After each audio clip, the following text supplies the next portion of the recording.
Hello friends, I welcome you all.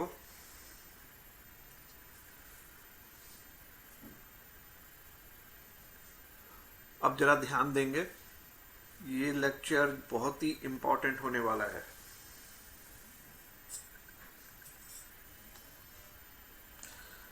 ये topic ही इतना interesting है कि इसको अगर आप ध्यान से सुनेंगे तो बहुत फायदा होने वाला है। तो होलिस्टिक एजुकेशन ये होती क्या है?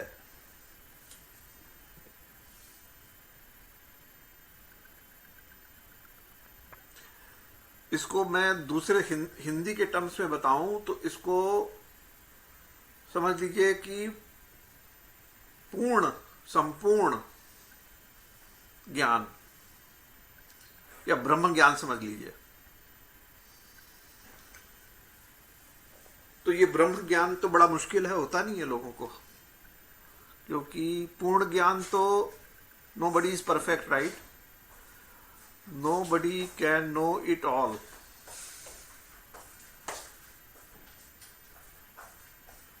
संसार में बहुत सी मिस्ट्रीज हैं, सारी मिस्ट्री संसार की तो कोई सॉल्व ही नहीं कर पाया आज तक। तो फिर ये होलिस्टिक एजुकेशन क्या है?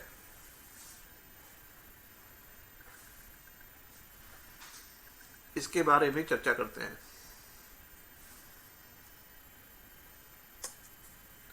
Now please concentrate.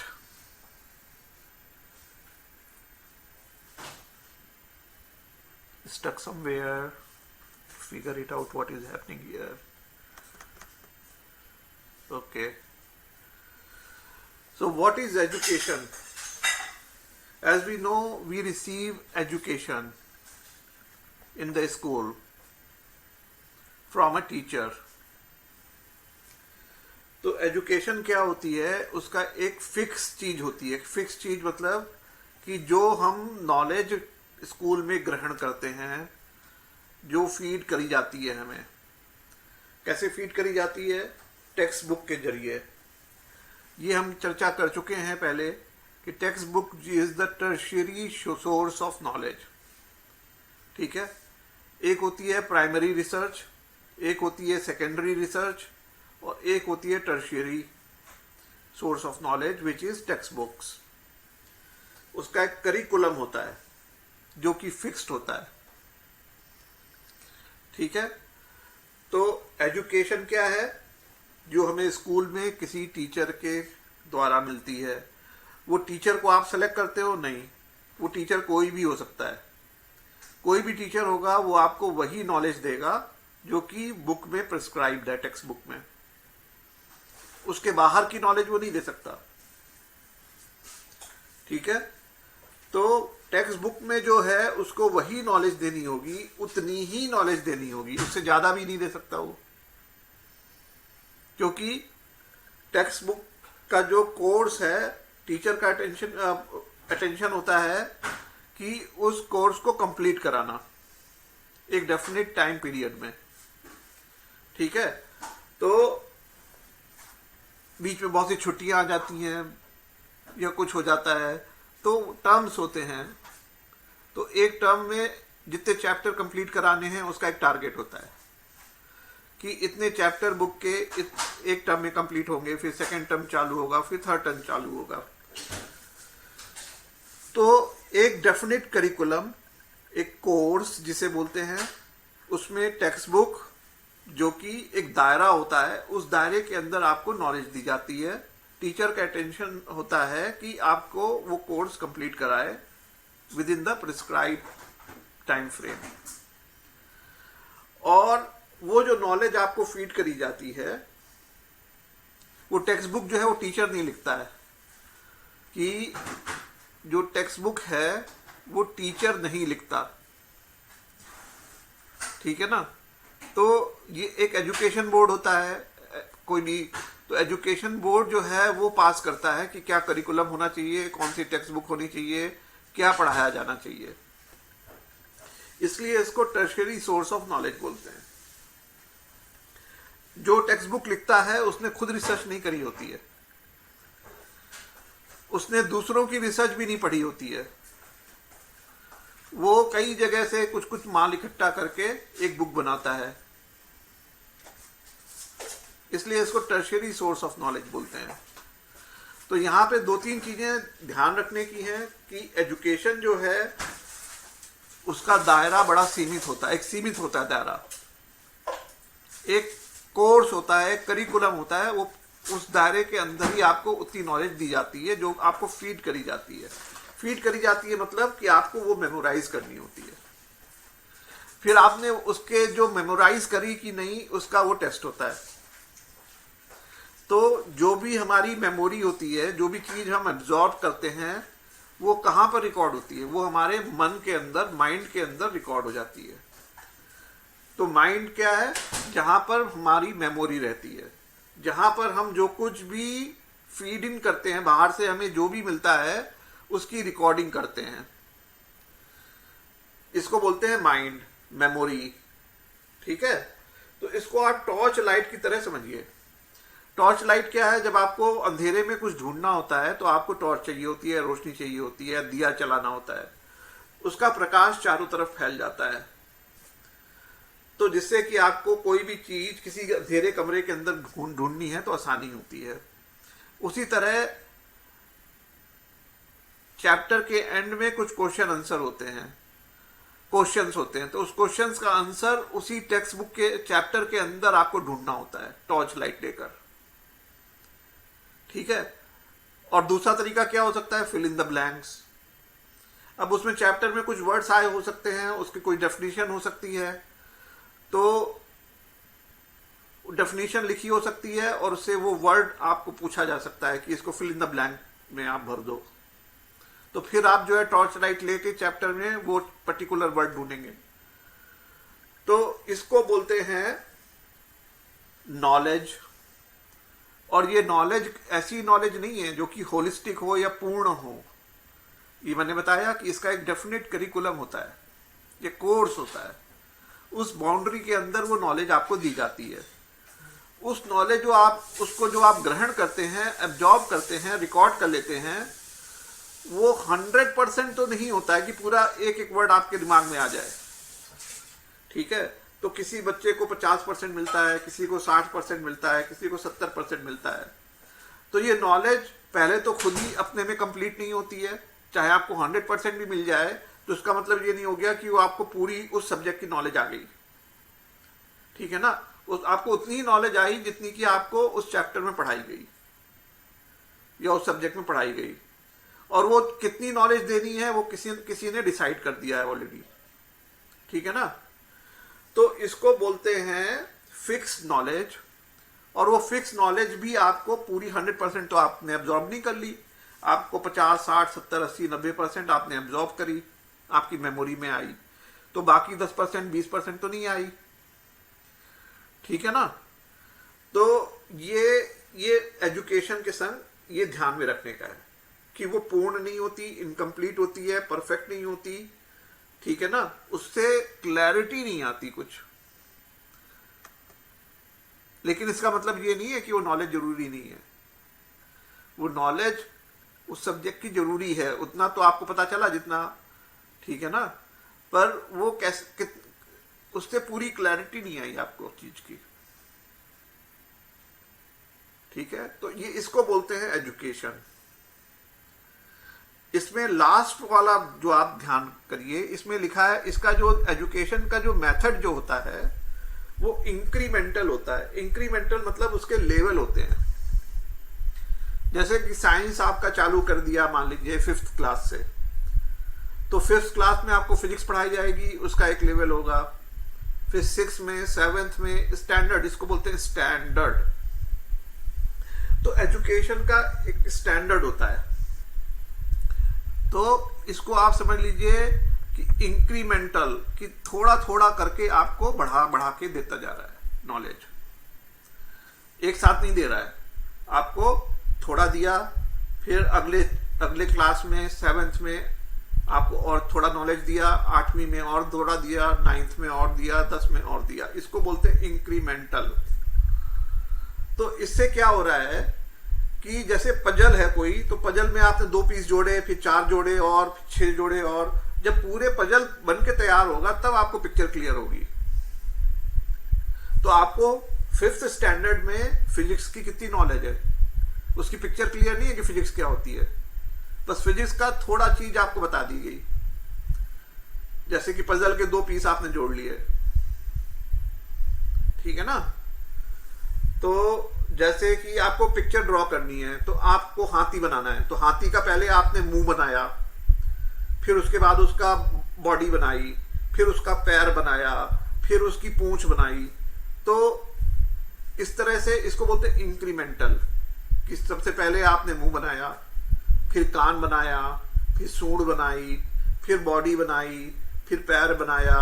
तो इसको बोलते हैं इंक्रीमेंटल। तो जब तक पूरा हाथी बन के तैयार नहीं होगा तब तक तो पिक्चर क्लियर नहीं होगी। हाँ, सूंड बनाने से पता चल जाएगा कि आप हाथी बनाने वाले हो, लेकिन हाथी बन के खाली सूंड बनाने से तो हाथी बन के तैयार नहीं हो गया। तो इस एजुकेशन को बोलते हैं इंक्रीमेंटल, मतलब उसके एक स्टैंडर्ड होते हैं, ठीक है।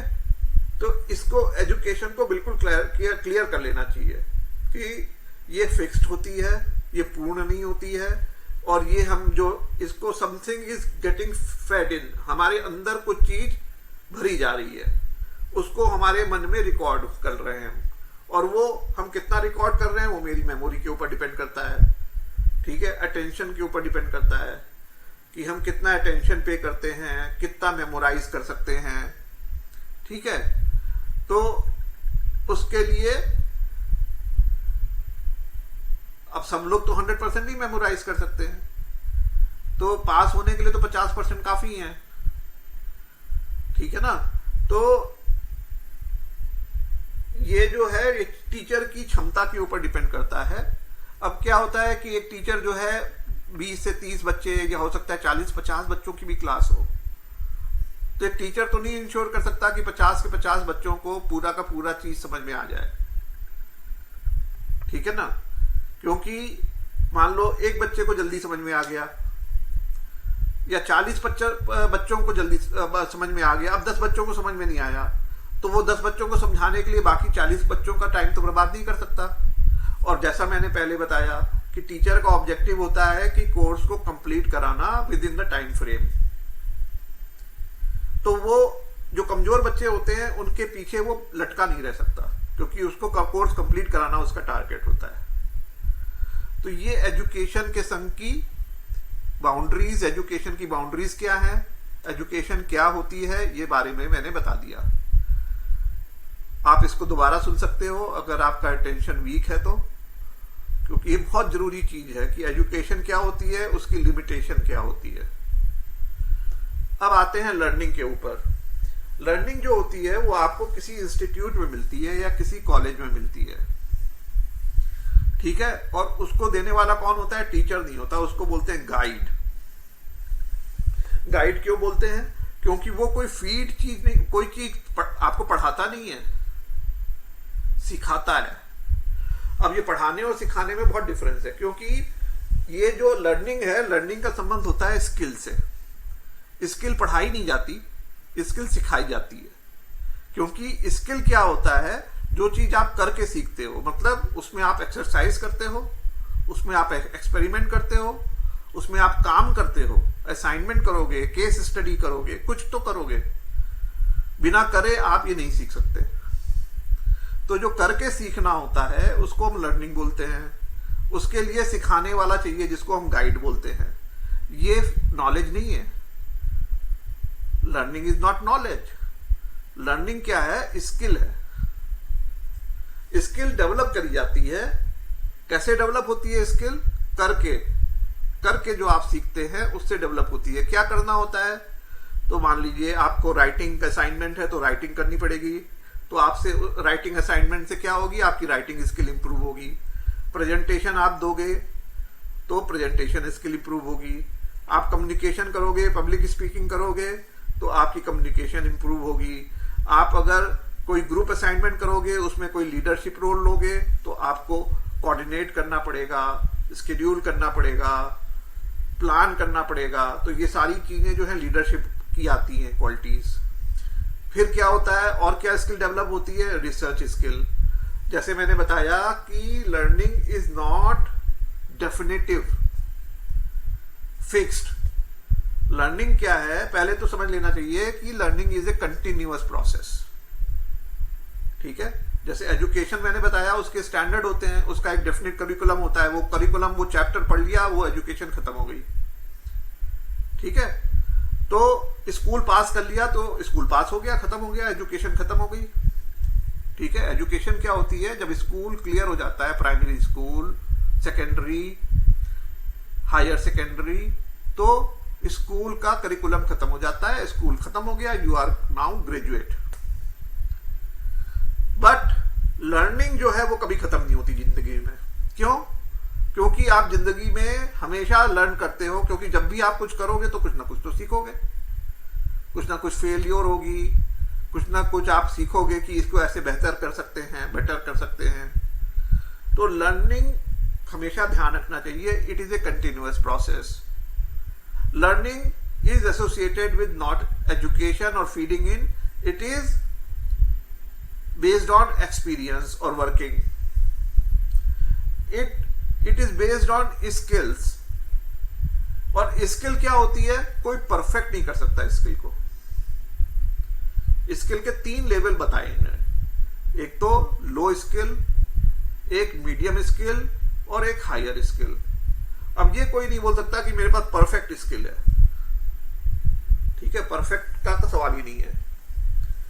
ठीक है, तो बट ये हो सकता है कि आपके पास हायर स्किल हो, हायर कम्युनिकेशन स्किल हो, हायर लीडरशिप क्वालिटीज हो, हायर राइटिंग स्किल्स हो, हायर रिसर्च स्किल हो, हायर प्रॉब्लम सॉल्विंग स्किल हो, higher conflict resolution negotiation skills हो। तो ये लर्निंग को आप बिल्कुल ध्यान से समझ लीजिए। इसका संबंध है सीखने से, स्किल डेवलपमेंट से। इसके लिए आपको कोई सिखाने वाला गाइड चाहिए होता है। ये कंटिन्यूअस लर्निंग प्रोसेस होती है। इसमें आप करके, एक्सरसाइज करके, एक्सपेरिमेंट करके, केस स्टडी करके, असाइनमेंट्स करके आप सीखते हो। और इसको आप समझो पेंसिल लाइट की तरह। इसमें जो आप चीज ढूंढ रहे होते हो, इसमें आपको दूर तक देखना होता है, डेप्थ में। तो नॉलेज जो होता है वो आपका हॉरिजॉन्टल एक्सपेंशन है, और लर्निंग जो होती है आपका वर्टिकल एक्सपेंशन है।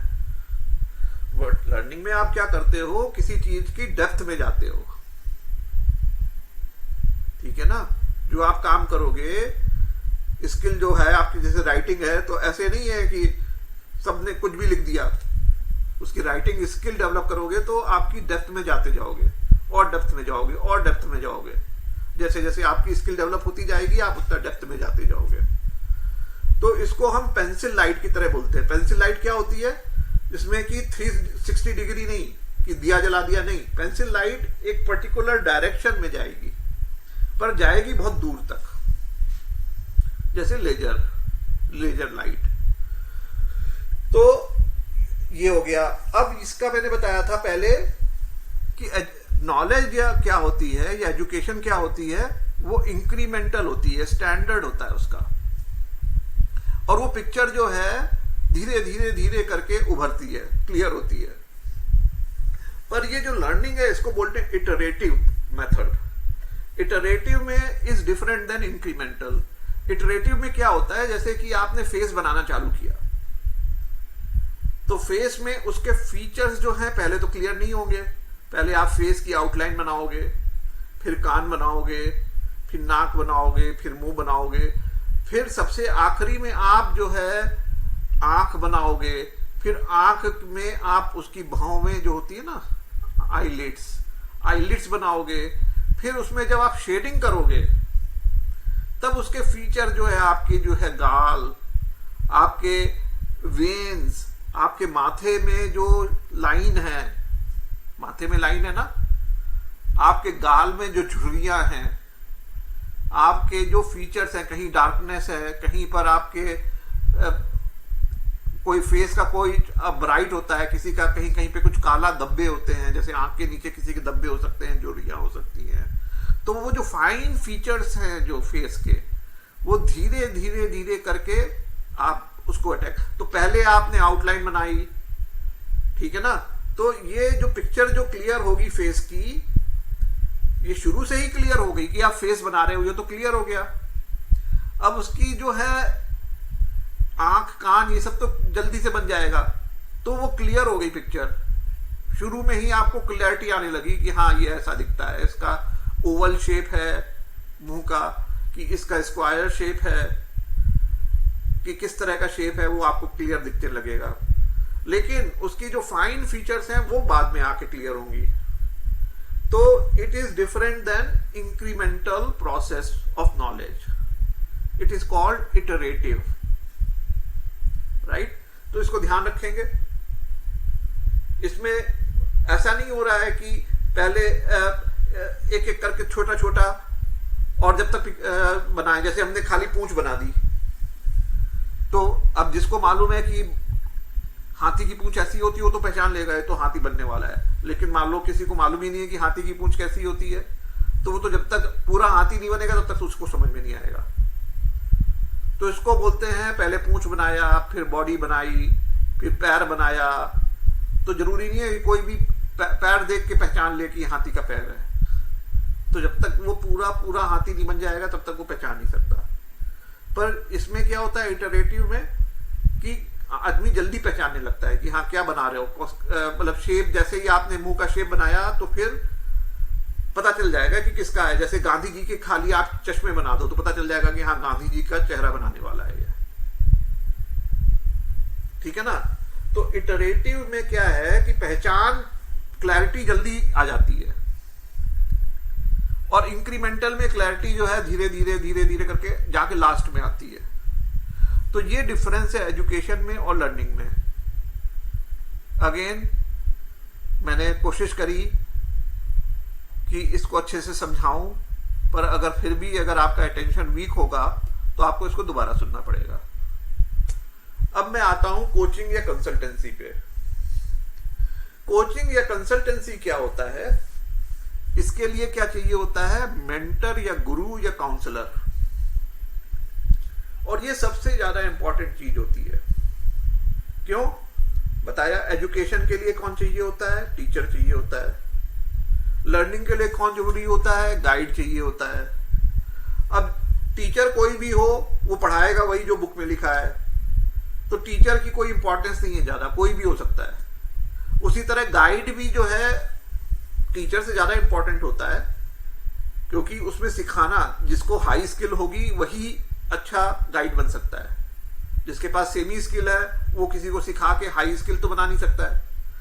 तो जिसके पास अच्छी राइटिंग स्किल होगी वो अच्छी राइटिंग स्किल सिखा सकता है। जिसके पास अच्छी कम्युनिकेशन स्किल होगी वो अच्छी कम्युनिकेशन स्किल सिखा सकता है। तो गाइड का इंपॉर्टेंस जो है वो टीचर से ज्यादा है।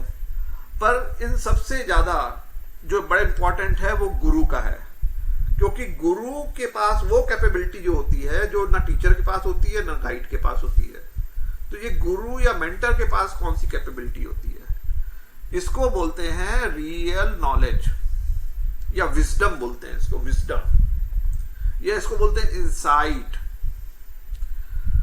तो इसकी जरूरत क्या पड़ती है गुरु की? गुरु की जरूरत तब पड़ती है जब आप कहीं फंस जाते हो, stuck, you are stuck now, आपको कुछ समझ में नहीं आ रहा है कि कौन सा कैरियर पाथ चूज करें, किस डायरेक्शन में जाएं, बिजनेस अटक गया आपका, कोई प्रॉब्लम आ गई, उससे आपकी नींद उड़ गई है, अब आपको सॉल्यूशन समझ में नहीं आ रहा, कुछ रिलेशनशिप की प्रॉब्लम हो गई तो उससे आप बाहर ही नहीं आ पा रहे, अब समझ में नहीं आ रहा है कि इसको कैसे सुलझाएं, या कुछ ऐसी प्रॉब्लम हो गई जिसका सॉल्यूशन आपको समझ में ही नहीं आ रहा, आप और कहां जाएं, किसके पास जाएं, कुछ समझ में नहीं आ रहा।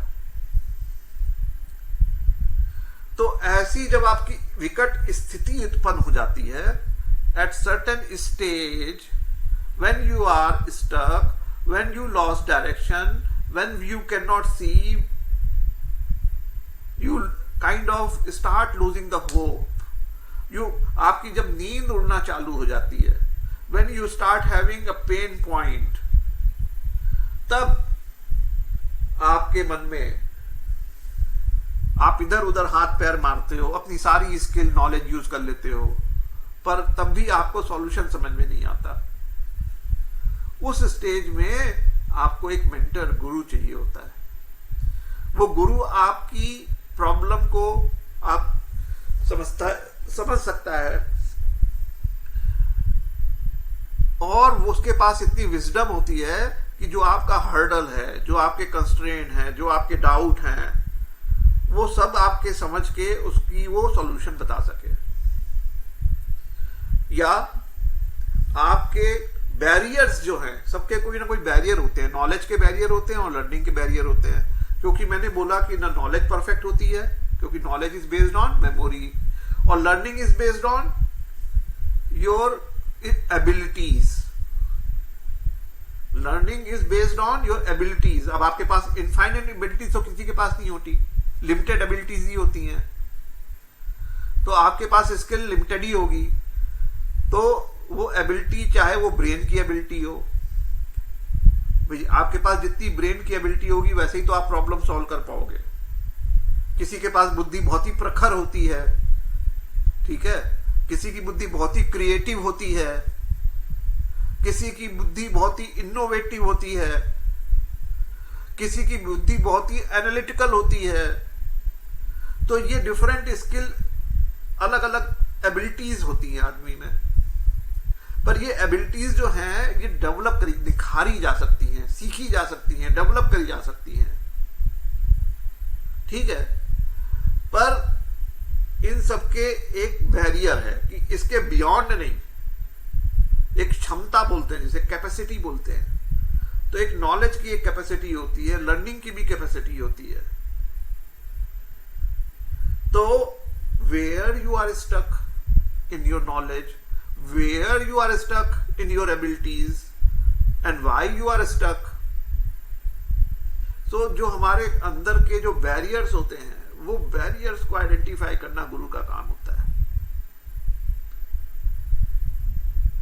This only Guru can do, or mentor, or whosoever is able to remove your barriers, who is able to convince you, आपको दिखाए कि देखो आपके ये बैरियर है जिससे कि आपकी लर्निंग एबिलिटी रुकी हुई है, जिससे आपकी नॉलेज कुंठित है या दबी हुई है। तो आपको ऐसे अपने को चेंज करना है या ट्रांसफॉर्म करना है। तो गुरु का काम क्या होता है? ट्रांसफॉर्मेशन।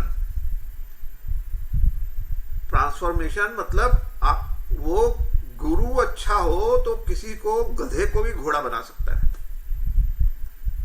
है ना। टीचर बोलेगा तुम गधे हो तो तुम गधे ही रहोगे, गाइड भी यही बोलेगा कि ठीक है तुम घोड़े हो तो हम तुम्हें थोड़ा सा चमका देंगे, है ना, चमका सकता है थोड़ा उसे। चेहरा तो तुम्हारा ऐसे ही रहेगा, चेहरा तो हम बदल नहीं देंगे, लेकिन उसको हम पाउडर लगा के, क्रीम लगा के चमका देंगे, यही तो करेगा वो। लेकिन गुरु क्या है? वो गधे को घोड़ा बना सकता है, उसके पास ये एबिलिटी होती है, ट्रांसफॉर्मेशन। और ट्रांसफॉर्मेशन कब पॉसिबल है? जब आप अपने बैरियर्स को, लर्निंग बैरियर्स को, नॉलेज बैरियर्स को दूर, रिकॉग्नाइज करके उनको दूर कर पाओ। जहां पे लोग फंस जाते हैं, वहां पे कौन लोग फंस जाते हैं? जिनको यही नहीं मालूम होता कि उनके कोई बैरियर है।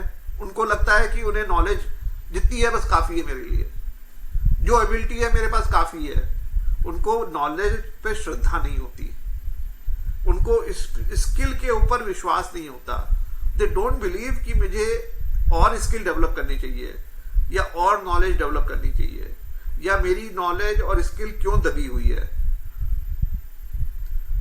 तो ऐसे जो लोग होते हैं उनका जीवन में उत्थान नहीं होता, प्रोग्रेस नहीं होती। तो at certain stage of life you realize that your career ladders are missing, आप प्रोग्रेस नहीं कर रहे हो। और उस स्टेज में क्या होता है? आपका सेल्फ स्टीम डाउन होना चालू होता है। भाई सेल्फ स्टीम कब डाउन होता है? जब आपके मार्क्स कम आते हैं तो एजुकेशन में, तो आपका सेल्फ स्टीम बच्चे का डाउन होता है। सेल्फ स्टीम कम डाउन होता है जब आप काम में जाते हो और अच्छा काम नहीं कर पाते हो, और दूसरे एम्प्लॉय का प्रमोशन हो जाता है, प्रोग्रेस हो जाती है, और आप फंसे रह जाते हो, तो आपका सेल्फ स्टीम डाउन होता है। तो आप ये रियलाइज करते हो उसके पास ज्यादा एबिलिटीज होंगी, तो आप कोशिश करते हो कि हम उसको कंपटीशन से कि हम भी अपनी I am not able to progress with the same pace as others में have higher abilities than me. ठीक है, तो आप वो करते हो, कोशिश करते हो, लेकिन आप कितनी भी कोशिश कर लो, हर आदमी को एट सर्टेन स्टेज ये रियलाइज होता है कि वो तो फंस गया, अब इससे ऊपर मेरी नॉलेज नहीं बढ़ रही, इससे ज्यादा मेरी स्किल नहीं बढ़ रही, और वो मायूस हो जाता है, बोलता है कि अब हम तो मेरी तो उम्र हो गई, अब हमें और क्या सीखना है, क्या जिंदगी भर तक हम पढ़ते रहेंगे, क्या जिंदगी भर तक हम सीखते रहेंगे, ऐसी ऐसी बातें करता है। फिर तो इस स्टेज में उसका उद्धार कैसे हो सकता है? उसका उद्धार तभी हो सकता है जब कोई अच्छा गुरु मिल जाए, उसको बोले कि भैया ये तुम्हारे बैरियर हैं, इसको दूर कर लोगे तो तुम और प्रोग्रेस कर सकते हो। है, अब तो तुम सोचते हो कि मैं गधा हूं, लेकिन तुम घोड़ा भी बन सकते हो, घोड़े जैसे दौड़ सकते हो। ठीक है, तो ये अगर नहीं मिला गुरु तो आदमी की बुद्धि, मन सब कुंठित हो जाता है, उसकी सेल्फ स्टीम डाउन हो जाती है वहीं पर, फिर उसकी प्रोग्रेस रुक जाती है। तो ये सबसे ज्यादा जरूरी है कि आदमी, और ये जो होता है नॉर्मली मिड एज में होता है, ये सबको मालूम है, ये 40 से 50 साल की उम्र के बीच में होता है, और सबके साथ ही होता है, ऐसा नहीं है कि किसी के साथ नहीं होता हो। हर आदमी कहीं ना कहीं जाके फंस जाता है और उसको लगता है कि अब इससे आगे हम कैसे बढ़े। तो उसमें से वही आगे बढ़ पाता है जिसको कि अच्छा मेंटर, काउंसलर या गुरु मिले। और आजकल तो ऐसा होता है कि छोटे छोटे बच्चे फंस जाते हैं, एजुकेशन में ही फंस जाते हैं या लर्निंग में ही फंस जाते हैं। तो ऐसा नहीं है कि गुरु जो है खाली मिड एज में चाहिए होता है। गुरु आजकल बच्चों को भी, अब बच्चों को भी टीचर है उसके पास, तो अब टीचर तो गुरु बन नहीं सकता, तो टीचर का ऑब्जेक्टिव क्या है? कोर्स को कंप्लीट कराना। गाइड का ऑब्जेक्टिव क्या है? ट्रेन करना। अब ये आपके जो बैरियर्स को रिमूव करना है, पहली बात तो कोई बैरियर्स को बताने जाएगा तो आप मारने दौड़ोगे कि तुमने हमारे बैरियर्स कैसे बता दिए, हमारे पास तो कोई बैरियर्स ही नहीं है। उसमें ईगो होता है, उसको ये नहीं मालूम कि मेरे अंदर नॉलेज के कुछ बैरियर्स हैं, लर्निंग के कुछ बैरियर्स हैं। तो ये आदमी को तभी समझ में आता है जब उसमें थोड़ी सी सेल्फ स्टीम कम हो। अब यहां पे सेल्फ स्टीम कम होना जरूरी होता है, क्योंकि अगर आपकी सेल्फ स्टीम ही हाई है तो आप तो किसी की सुनोगे ही नहीं। तो सेल्फ स्टीम डाउन होना, या मॉडेस्टी जिसे बोलते हैं कि भाई हाँ, हम में नॉलेज की कमी है, I am stuck and I want to overcome this situation, है ना। उसमें हम बहाना नहीं ढूंढते कि अब तो हमें कुछ करना ही नहीं है, जो करना था हम कर लिए, अब तो यही स्किल है, इसी को यूज करेंगे, अब तो हमें और स्किल नहीं चाहिए। इस तरह की बातें जो करता है वो फिर इसको कायरता बोलते हैं या डिस्करेजमेंट, वो डिस्करेज हो गया बेसिकली। तो उसके अंदर फिर से जान फूंकने वाला, करेज देने वाला, उसको मोटिवेट करने वाला, ये गुरु का काम होता है।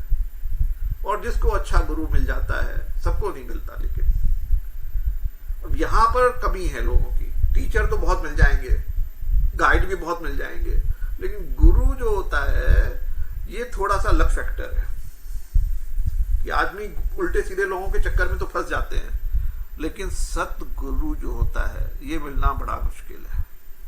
बोलते हैं ऐसा। सतगुरु किसको मिलता है? जिसके अंदर हम्बल, जो कुछ तो क्वालिटी होनी चाहिए। यहां पर क्वालिटी मैटर करती है, एबिलिटीज या नॉलेज नहीं मैटर करती।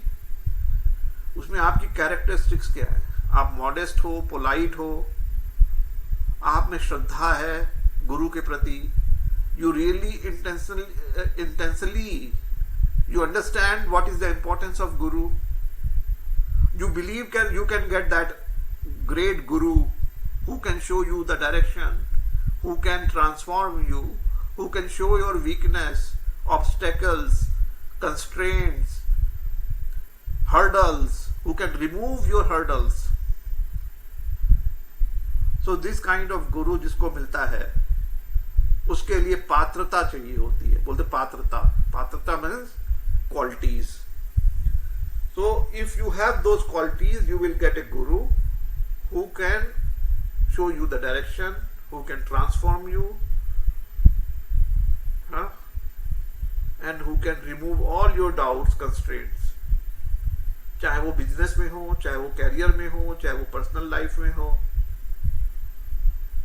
तो दिस इज कॉल्ड रियलाइजेशन और इनलाइटनमेंट. तो गुरु का काम क्या होता है?